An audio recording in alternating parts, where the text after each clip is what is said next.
جب بھی آندھی آئے تو یہ دعا کریں، اللہم انی اسألک خیرہا و اعوذ بک من شرہا۔ اے اللہ، میں تجھ سے اس کی بھلائی کا سوال کرتا ہوں اور اس کے شر سے تیری پناہ میں آتا ہوں۔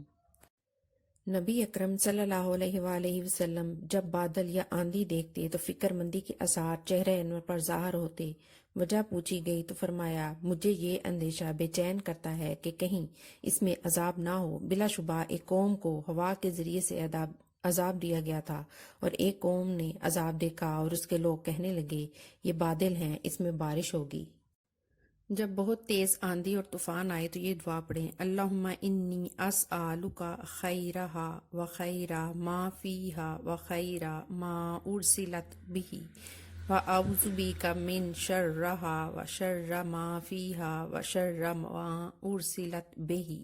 اے اللہ، میں تجھ سے اس کی بھلائی کا سوال کرتا ہوں، اور اس چیز کی بھلائی کا جو اس میں ہے، اور اس چیز کی بھلائی کا جس کے ساتھ اسے بھیجا گیا ہے، اور میں اس کے شر سے تیری پناہ میں آتا ہوں، اور اس چیز کے شر سے جو اس میں ہے، اور اس چیز کے شر سے جس کے ساتھ اسے بھیجا گیا ہے۔ اور جب بارش ہونے لگے اور بارش ہو جائے تو یہ دعا پڑھے، مطرنا بفضل اللہ ورحمتہ، ہم اللہ کے فضل اور اس کی رحمت کے ساتھ بارش سے نوازے گئے۔